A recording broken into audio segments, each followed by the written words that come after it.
Nervous? Too late.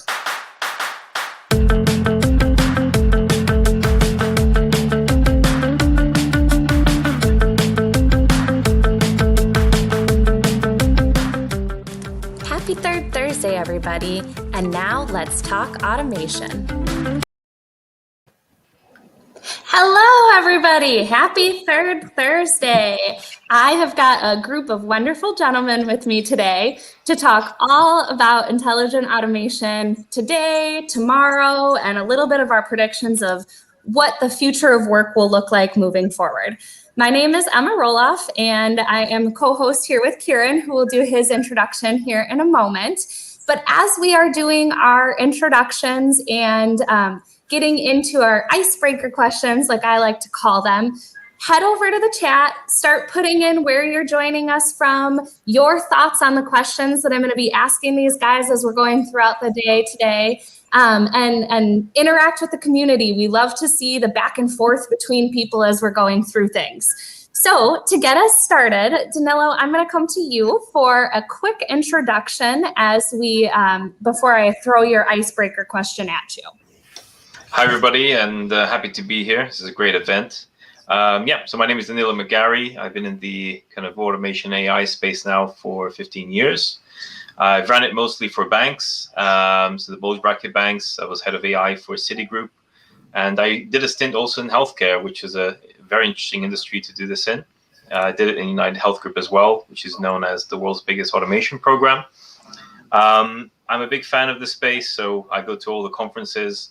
I sit in a couple of different boards, such as AI Forum, AI Journal, etc., and in the IQPC event boards as well. So yeah, I love the space. I think it's going to transform the world, and we're just at the start of this journey. So very excited to be here.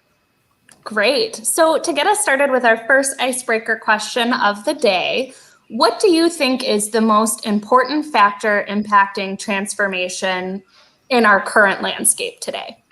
I think it's the speed in which things are evolving. So I like to compare it to the telecommunications market back when Nokia was king of the jungle. And, they were king of the jungle for a long time. And then very quickly, Motorola came in, became the new king of the jungle. And then Apple came in, king of the jungle. And then Samsung came in. So it's a very fast moving market. So the speed at which that we're moving in is the thing that's making everything happen. So everything is becoming easier to use.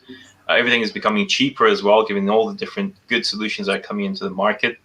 And then because of the hype around it and the fact that it's really making an impact in a lot of companies, a lot of industries, a lot more people are getting trained up in this space as well. So there's a massive gearing towards mass adoption that's taking place. And that's, in a sense, going to transform what it has already transformed in the past. So yeah, just the speed in which this is happening is just tremendous. Wonderful. So, Shail, I'm going to come to you to do your quick introduction before I throw your icebreaker question your way. Sure, happy to. First of all, thank you for inviting me. It's great to be here, calling you from sunny California that doesn't seem to be so sunny at 7 in the morning here, but very excited to be here. My name is Shail Khiyara. I've been in the automation space for almost 6 years now, helping shape the intelligent automation and RPA market. Having worked for vendors like Automation Anywhere, Blue Prism, UiPath. I'm now an executive in residence at a venture firm in California, looking at disruptive automation technologies, and also a research fellow at HFS Research. I run an independent customer council called Vocal, which stands for Voice of the Customer in the Automation Landscape, and has over 50 key decision makers from around the globe. That's a really exciting conversations that we're having around automation. Very passionate about this space, very excited to be here. Great. So I asked the question about today. Now I'm focusing on tomorrow. So Shail, where do you think we're going to see automation go in the next 2 to 5 years? I think we are at an inflection point, Emma, in the automation market, in my humble opinion. In my definition of the automation market is broad and not one with RPA at the center of the universe. And, from FTE reduction as a buzzword about 5 years ago, we are now talking about talent augmentation, right? From rapidly scaling technology, we are seeing that mere 10% of the 25,000 customers that exist in the market can truly exhibit scale. And most of the RPA adopters are tinkering with POCs and not rushing to enterprise adoption. We've all heard of B2B. I think in 2 to 5 years, I believe we will see a C2C in automation, which is commoditization to convergence, and further commoditization of attended RPA.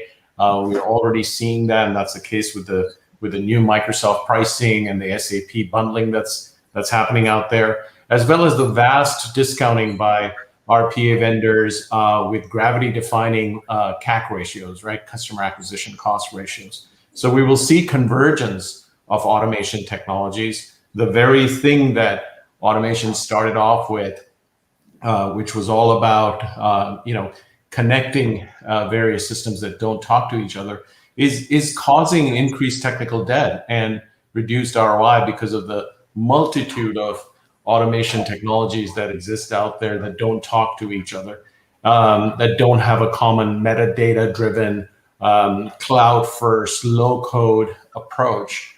And I think fragile bot-based architecture that sometimes leads to decreased ROI and increased technical debt will give rise to a new paradigm, a platform that integrates these solutions to reduce the risk that customers have today.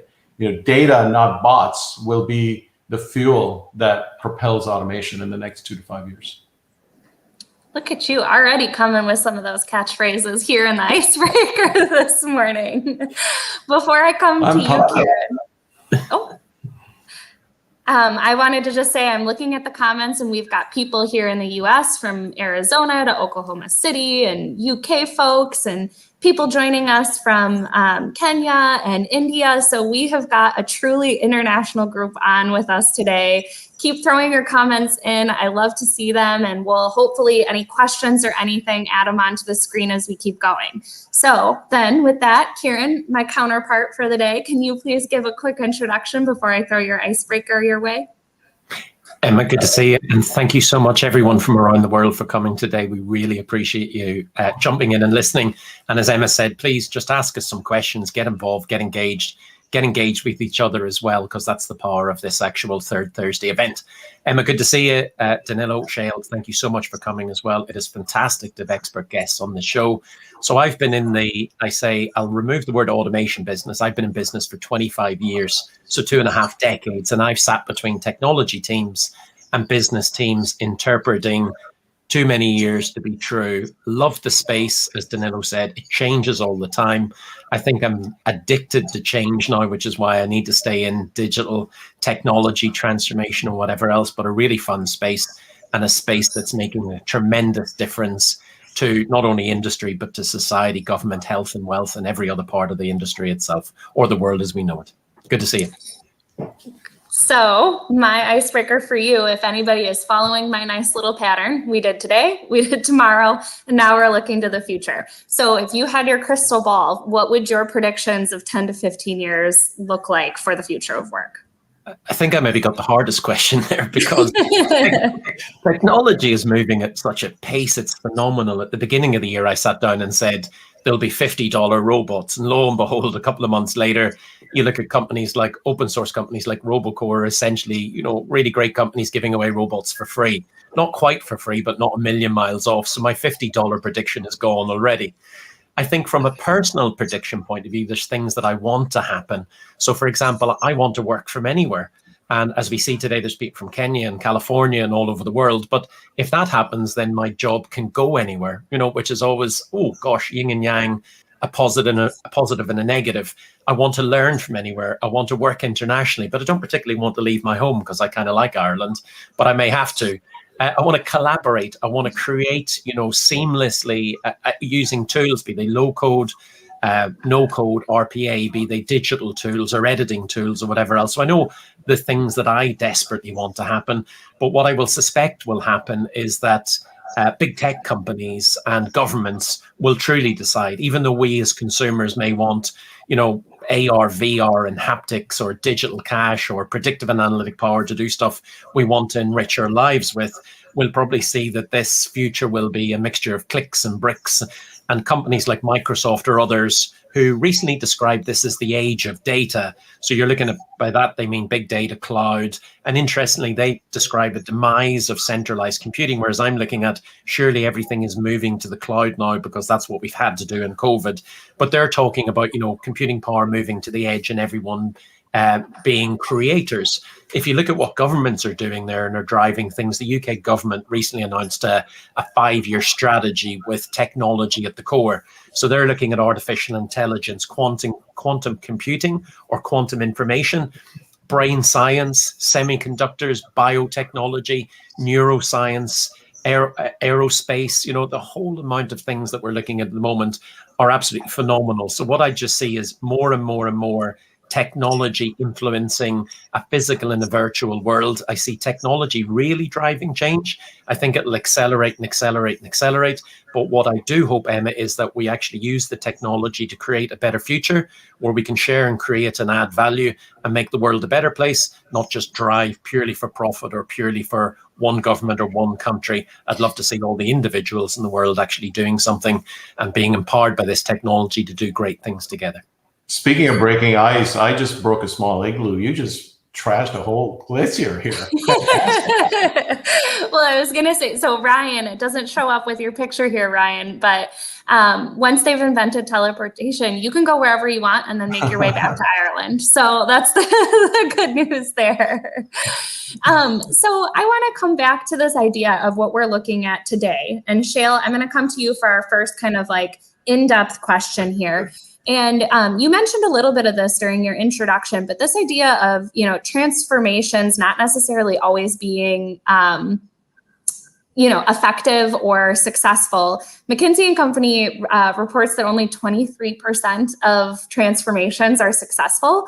Part of me wonders how we're measuring that success and what we're looking at and how that impacts that statistic. So my question to you is, how should organizations go about measuring the success of their automation efforts today?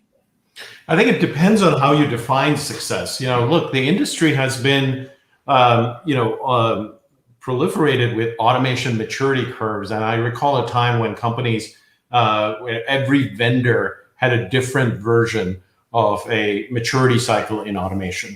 And we've not standardized on a metric or a set of metrics to measure automation. In fact, just this week, I got a very interesting question from the customer council that I was referring to earlier. And the question that came up was, I want to save $3 million. How much should I spend on automation? Now, that's a very interesting way to look at the problem in reverse. So how do you define scale? Scale is an outcome. It's not a solution. I put quite a bit of thought in this and published a paper on debunking scale and measuring automation value, where I talk about 5 key elements to scale and a formula for measuring the value of net incremental cash flow that is generated from your automation versus the cost and the number of processes. So essentially, if that ratio of net incremental cash flow divided by cost of a process times the number of processes is greater than 1, then you're on the right track. And if it isn't, there are a set of questions that you need to ask to get that ratio to be higher. Consider it as the automation ratio. Kieran and I are working on a paper to highlight 50 key metrics to consider in addition to this automation ratio.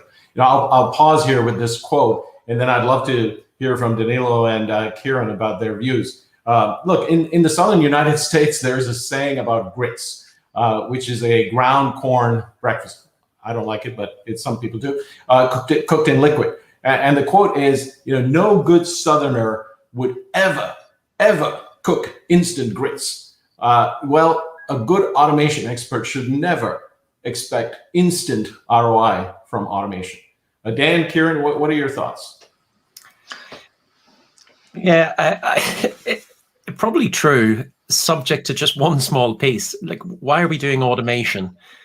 Ultimately, it costs money. You need to put money into the hopper. Organizations are there to generate cash. If they don't generate positive cash in excess of cost, then all of a sudden they're not going to be there. And I'm, as you say, maybe as Emma mentioned, 23% of of firms actually succeed digitally or transform successfully. I'm the same thing. What's the measures? My measure is always cash. I love happy employees, absolutely love that. That's essential.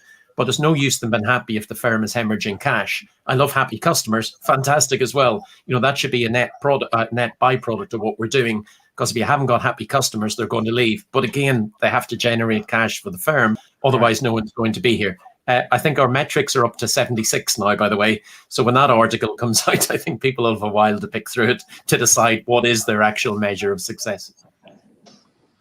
I think there are many angles to this topic, because you have different audiences that want to look at different things and different types of metrics, right? So there's always this thing, there's two pillars of the metrics. There is the theoretical benefits, which is where you take, these bots are saving 10,000 hours, and 10,000 hours costs, $10, whatever. And then you have the actual benefits that you can see on the balance sheet, which is what the CFO office would want to see. Right. And these are commonly very different things. But then, as the company matures and they start understanding more how a transformation project works, one that's just, so powerful like automation, they start understanding that, this is what you guys are alluding to here, which is you need to have a holistic view to this. You need to have a better 360 view of all the different measurements of success of a program, such as an automation AI program. So then you start including things like NPS scores. Our NPS score is getting better because of this automation or AI program. Yes, let's look at the balance sheet. Let's look at the bottom line savings.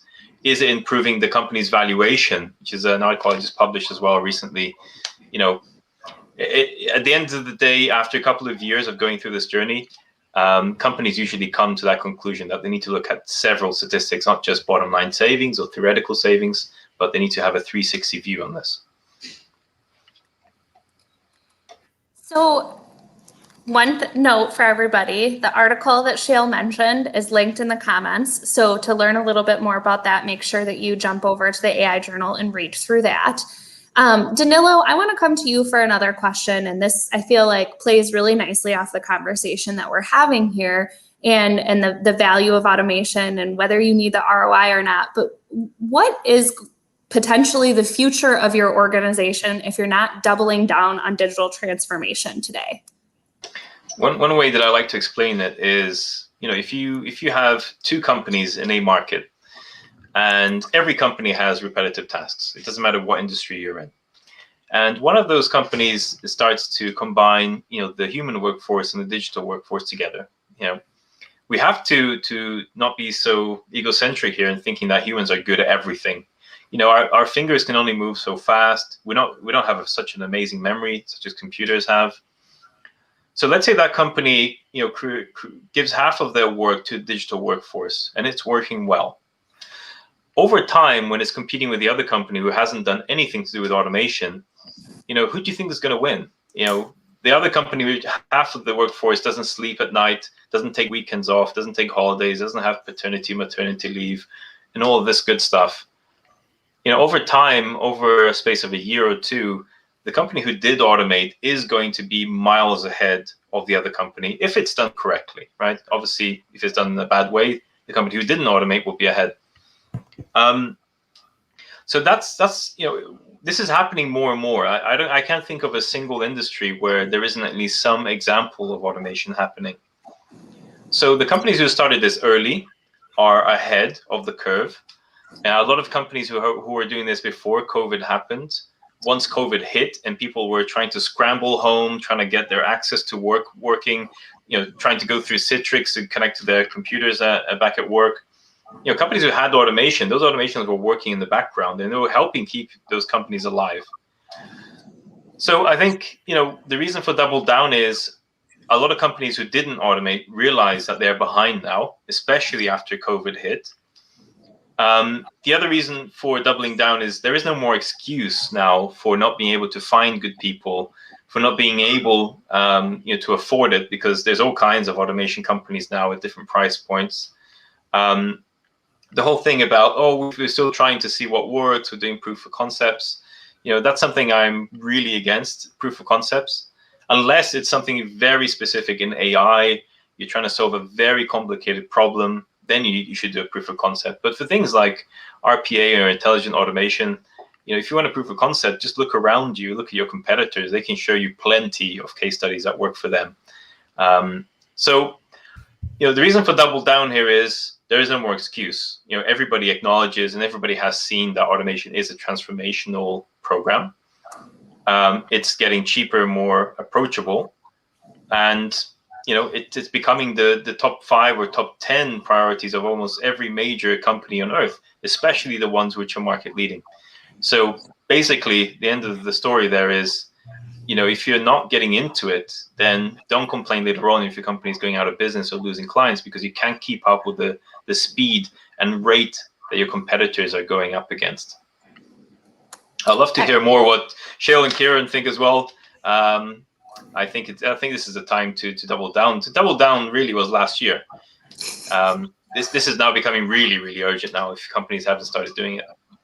Yeah, I think last year, Danilo, I used a phrase, and it's not mine, by the way, so I shouldn't pretend it's mine, called digital Darwinism, which is those that actually invested survive and thrive, those that don't wither on the vine and die. And I'm not wishing any company fails. It's just you're either in digital and you're transforming, or you're in trouble. I guarantee there'll still be some industries that are very touchy-feely. You look at the health, you're not going to get a digital massage, as it were. But, AI and health and everything else, or AI in the health industry, seen from Ollie last month in the AI journal talk we were doing from Alpha Lakes, is transforming medicine. So there's you invest or you're in trouble. Shail. No, I agree. I agree with what you said. I think automation accelerates innovation in many organizations. Digital transformation, I mean, a lot of folks talk about digital transformation, but in many organizations, I see digital transformation being done with seatbelts. And automation is just one component of that, in my opinion. I think I absolutely agree with you about double down on automation, but there's also a very strong cultural aspect to this. How do you drive adoption of that automation in your organization? Not just start the automation, not just have a couple of bots or a couple of 100 bots, but how do you actually drive that organizational culture and the automation emotion, as I call it, in the organization?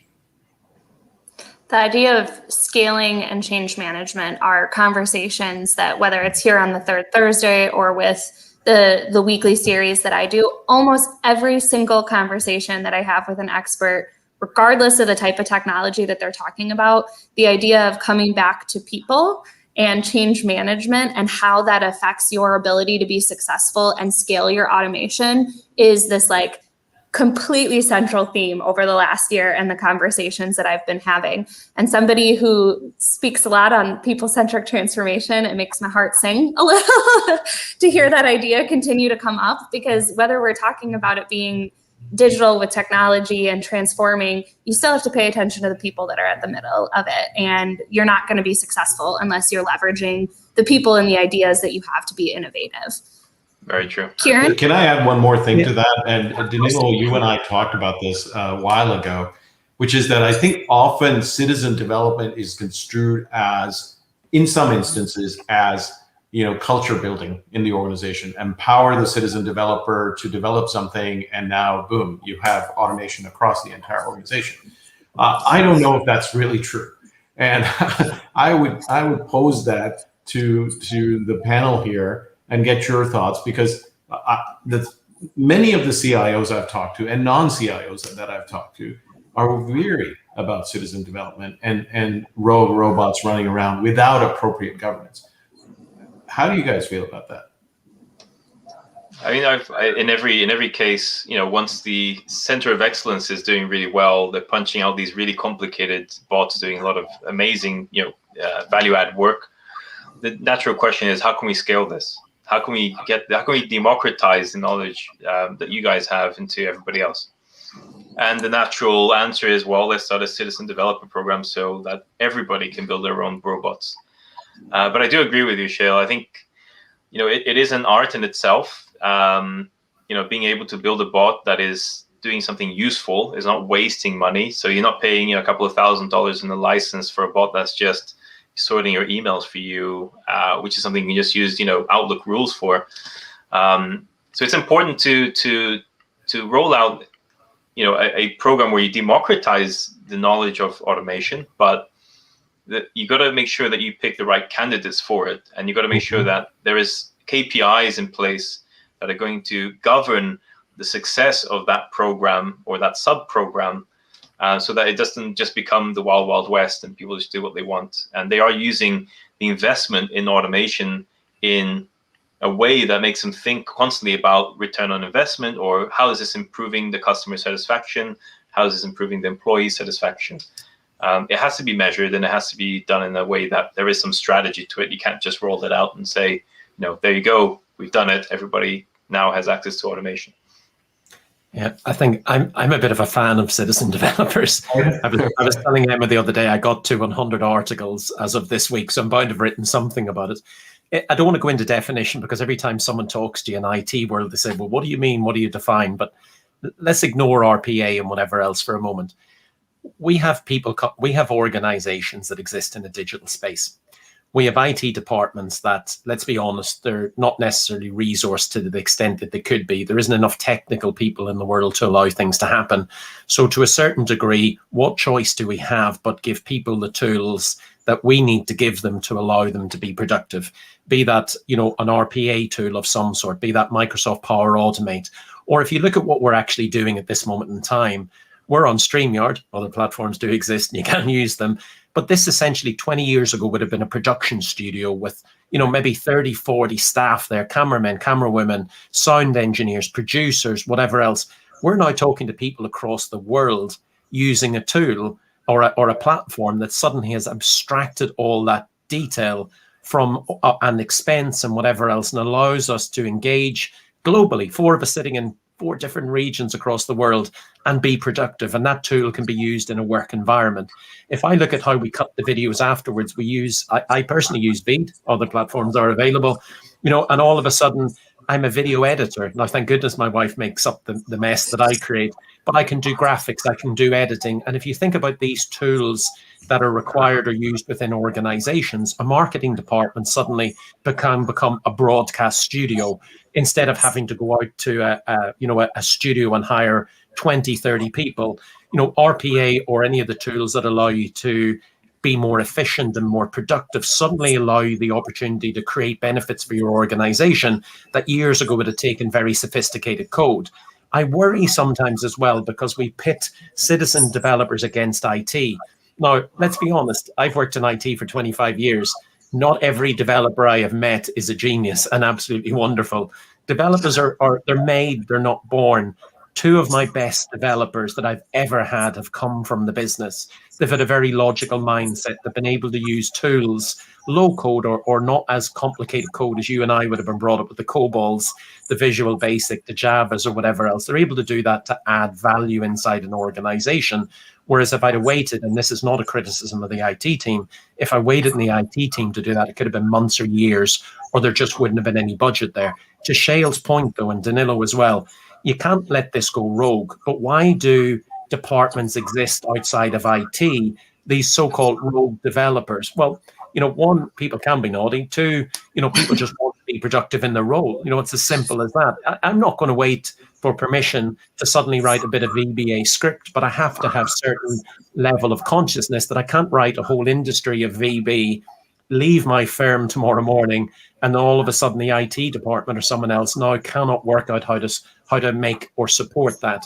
But a lot of times rogue departments exist, or rogue IT exists, because the IT department either A, isn't fulfilling the needs of the business, and they're deliberately doing so because we're in the bad old days of IT says yes or no, and you have to put up with that.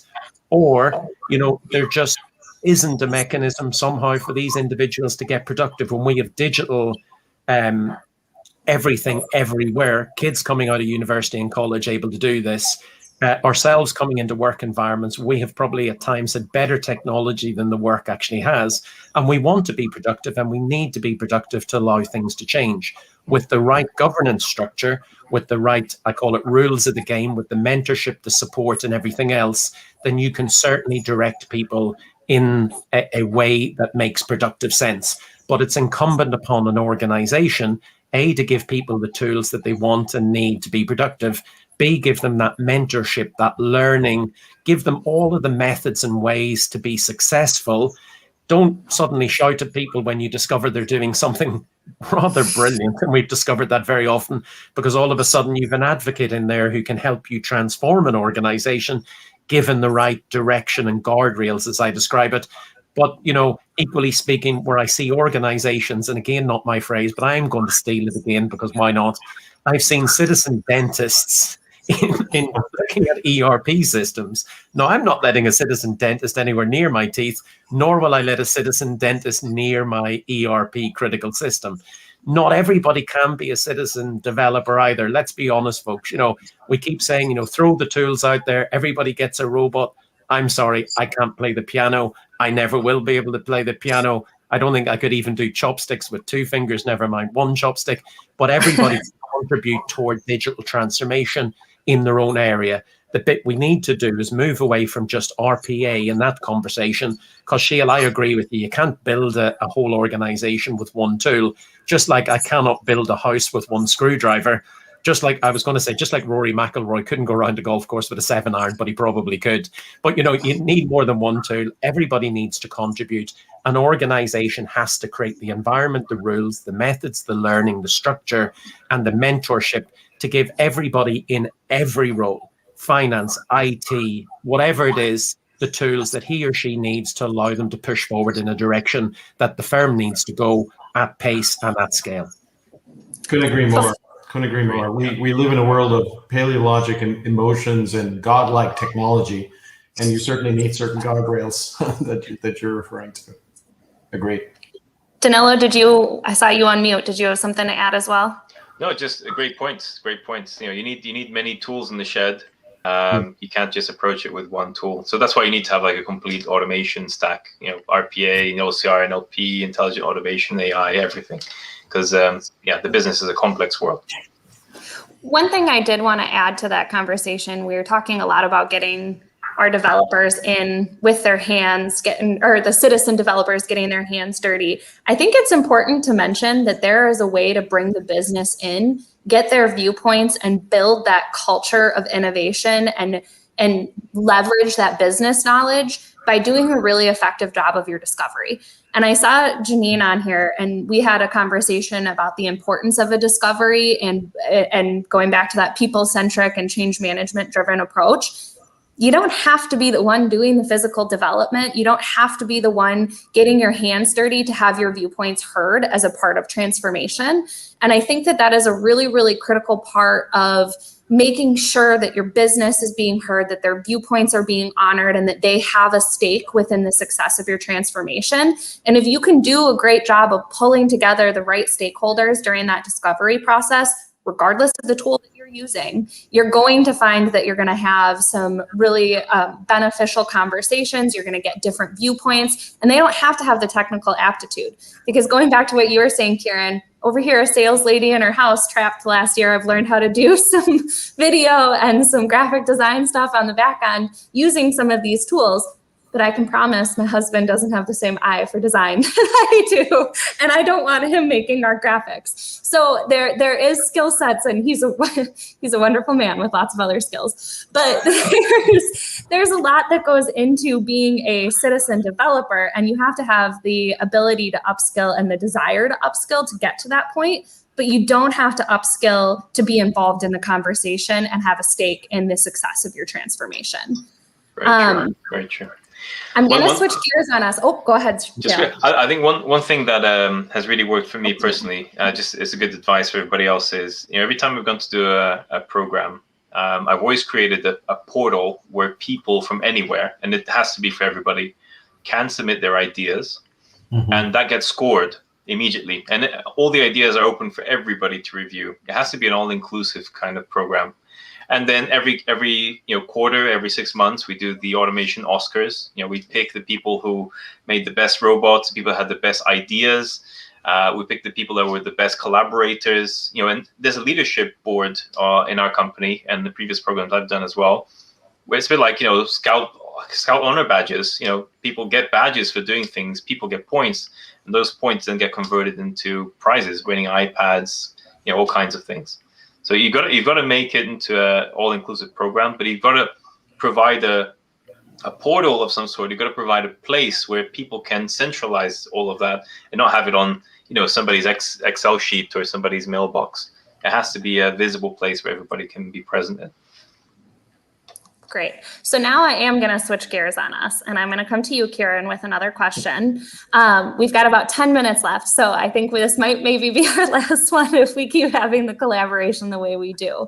But we were talking about during our prep for this session, the idea of business outcomes and why they're going to be more imperative as we start to look to the future of work tomorrow and beyond. Can you share a little bit on your thoughts as in terms of why that business objectives or outcomes is going to be so critical moving forward? Yeah, I'll do my best. I hope you're not asking me to speak for 9 minutes of the 10 minutes left. Why, when we look at businesses, why do businesses exist? And I recognize there's different businesses out there, so not-for-profit, NGOs, but the answer I'm going to reply in is an organization needs to make cash. The commercial context is what I'm talking about here. The beautiful thing is when you intelligently automate or digitally transform, then all of a sudden you can get a balanced scorecard of benefits. So you can get the ROI, you can get happier customers, you can get happier staff, you can drive quality, you can reduce E&O risk, you can improve process compliance. All those things are absolutely critical. And when you're putting a business case together, and this is something organizations need to do right at the very start, you need to understand your North Star. The North Star is, look, where is the business actually going? What does the business actually do? Where are they going to play in order to allow them to make cash in excess of cost? This is the stuff that happens in your P&L. This is the NOI. This is the money in excess. This is called profit. This is real cash, real money. If your automation or your digital transformation program is not resulting in your organization actually generating more cash than it spends transforming, then you're in trouble. It's a bit like me going to my credit cards every month, or in my instance, it's Amazon Books, and constantly overspending on my bills. If I don't have more money coming in, I'm going to go out of business. I might be deliriously happy with the knowledge I'm learning, the books that I'm getting. The same in an organization. We might be creating really happy staff who now stay around a lot longer than they might. But if all of this doesn't translate into real cash and real cash in excess of cost, then an organization will not be there. And therefore, there's no point in it, doing all the happy stuff if there just isn't a business to be happy in. Therefore, your business outcomes have to be front and center, even if it's an automation program, a digital transformation program. It's the people that you hire. It's the marketing efforts that you put in place. It's the sales teams that are going out looking for particular people who are going to buy things. It's the work that the executive team do. It's every individual at every part of the organization needs to be pointed in the direction of that North Star, i.e. where are we making our money? Where will customers buy our product and give us excess money in it above the expense? And then every KPI, every effort, every program ought to be directed at that. That's why your CFO is absolutely critical in building your business case at the beginning. There's one small caveat, and that caveat is we live in a digital age. We need to move at pace, and we don't necessarily know where our customers are going to be in the next 2 and 3 and 5 years. COVID turned the world upside down. The surprising part was that we weren't surprised, not about COVID, but a tragic, horrible situation that we're in at the moment, but that something impactful can come along and change the world of work or change how we actually live and work and perform as businesses. Organizations and people need to understand that we need to expect the unexpected. We need to prepare for it.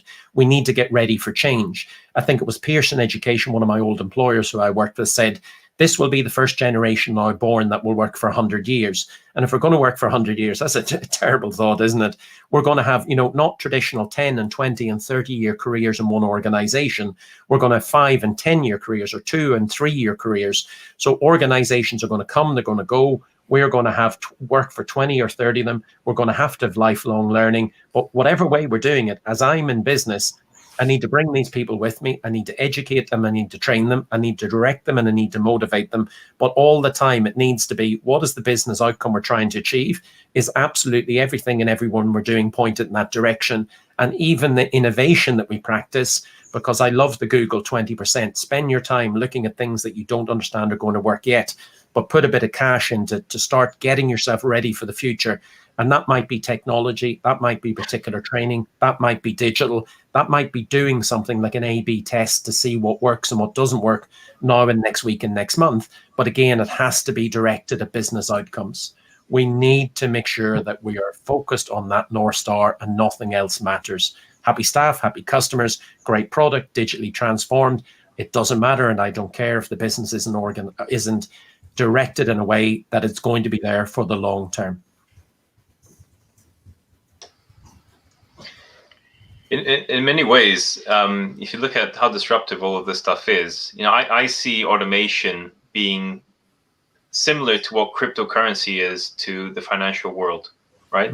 Because we have this, because this can be so impactful to the way that we work, the way that we behave, taking the robot out of the human type approach, this can fundamentally change the whole structure of the business world, just like cryptocurrency can change the whole structure of the financial world.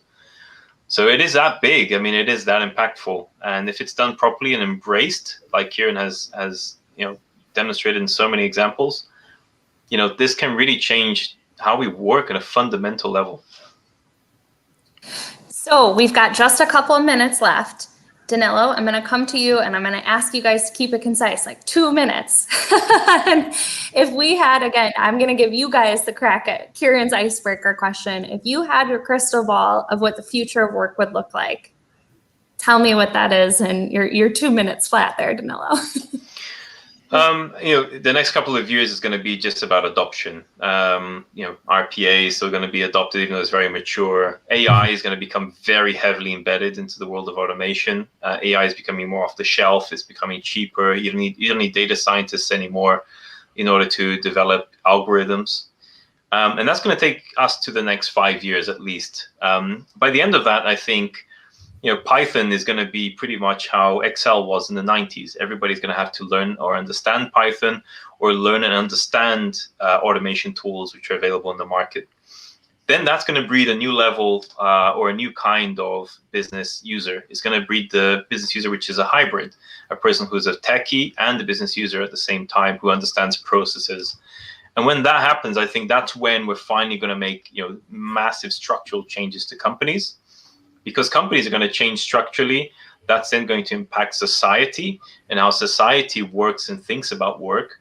And then lastly, governments are then finally going to catch up to all of this and start putting in place a special kind of corporation tax, perhaps, for robots or for automation programs, to then fund the reskilling of people that have been left behind.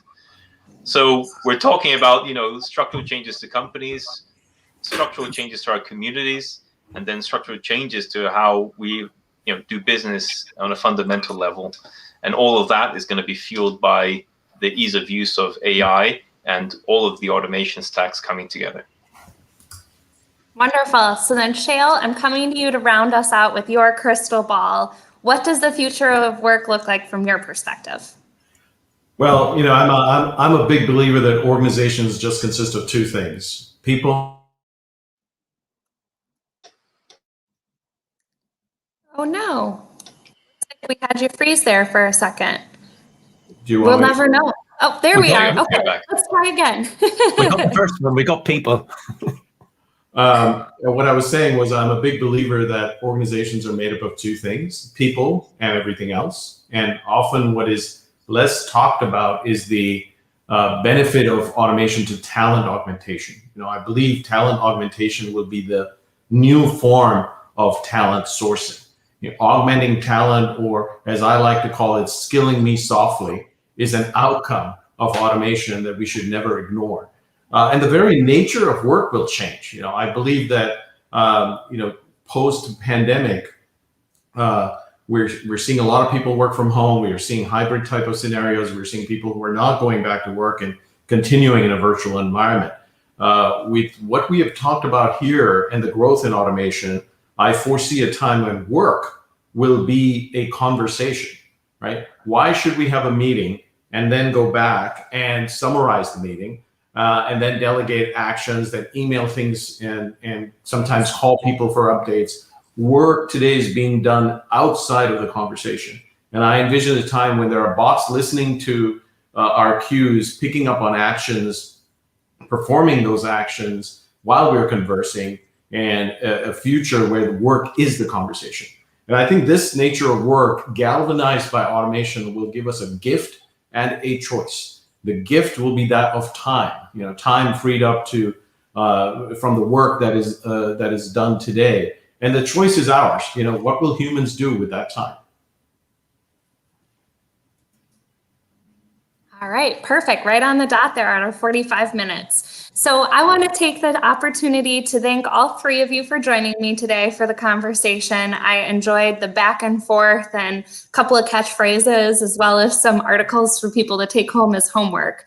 In the chat, I'm also going to put a link to the Third Thursday page, and I would encourage anybody that's been enjoying these events to hop over to the actual page and follow us there so that you can stay up to date with each one of these monthly conversations. And keep an eye on this event page. We'll be sharing information about April's upcoming episode as well. But Danilo and Shail, from Kieran and I, thank you so much for joining us, and everybody that is a part of the community. We love seeing your comments, so let's keep the conversation going. Have a wonderful Third Thursday, everyone, and we'll see you next month. Thank you all. Take care. Take care. It's been a pleasure. Bye.